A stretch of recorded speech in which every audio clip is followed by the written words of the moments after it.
இது இந்த ஜாதக புத்தகம்ன்றது நம்மளுடைய தலையெழுத்தே மாற்றக்கூடிய ஒரு அற்புதமான டாக்டர் சதீஷ் ராஜா அஸ்ட்ராலஜர்.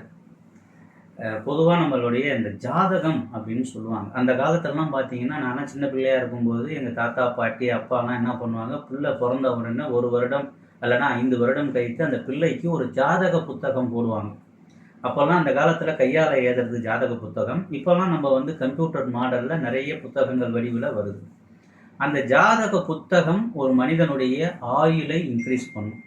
அந்த ஜாதகக்காரர் இருக்கான்னு பார்த்தீங்கன்னா, இப்போ இதுதான் நம்மளுடைய புத்தகம்னு வச்சுக்கொள்ளுங்களேன். ஒரு மனிதனுடைய ஜாதக புத்தகம், அவனுடைய பிறந்த நேரம், அவனுடைய ராசி நட்சத்திரங்கள், லக்னம், அவனுடைய தசா புத்தி, அவனுடைய திதி, அவனுடைய கர்மா எல்லாமே இந்த ஜாதக புத்தகம் தான் ஒரு மனிதனுக்கு ரொம்ப இம்பார்ட்டன்ட்.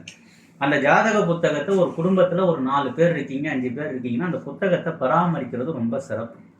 மாதம் ஒரு முறையோ அல்லைன்னா வருடம் ஒரு முறையோ அந்த குடும்பத்தில் இருக்க உறுப்பினர்கள்லாம் ஒன்று சேர்ந்து என்னுடைய ஜாதக புத்தகத்தை எடுத்து அதை கொஞ்சம் பார்க்கறது, நம்மளுடைய ராசி நட்சத்திரம் என்ன, நம்மளுடைய ஜாதக கட்டம் எப்படி இருக்குது, இதெல்லாம் நம்ம வாசிக்கிறது பார்க்கறதுன்றது நமக்கு பெரிய மாற்றத்தை கொடுக்கும்.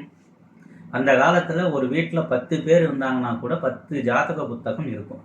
அந்த வீட்டுடைய குடும்ப தலைவர் அந்த ஜாதக புத்தகத்தெல்லாம் எடுத்து இப்போ என்ன நடக்குது, எப்படி இருக்குது, இந்த பிள்ளைக்கு எப்படி இருக்குதுன்றதெல்லாம் பார்ப்பாங்க.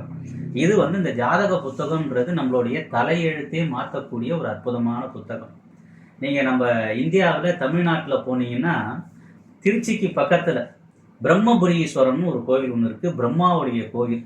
அந்த கோயிலுக்கு போகிறவங்க யாராக இருந்தாலும் இந்த மாதிரி அவங்களுடைய சொந்த ஜாதகத்தை கையில் எடுத்துகிட்டு போவாங்க. போய் அந்த பிரம்மாவுடைய பாதத்தில் வைத்து, ஐயா இது வரைக்கும் என் தலையெழுத்து ஏதாவது மாற்றப்படவில்லை என்றால் இப்போ எனக்கு கொஞ்சம் மாற்றி கொடுங்கன்னு சொல்லுவாங்க. கண்டிப்பாக அந்த கோவிலுக்கு ஜாதகத்தோடு போய் வரவங்களுக்கு கண்டிப்பாக பெரிய மாற்றங்கள் திருப்புமுனைகள் ஏற்படும். அதுபோல் ஒவ்வொரு மனிதனாகிய நாம் இந்த ஜாதக புத்தகத்தை பராமரிக்க வேண்டும். ஒரு தடவை போடுறோம், தூக்கி அப்படியே வீட்டில் மூலையில் கிடச்சிரும் அப்படின்னா அதுக்கு நமக்கு பாதிப்பை தான் கொடுக்கும்.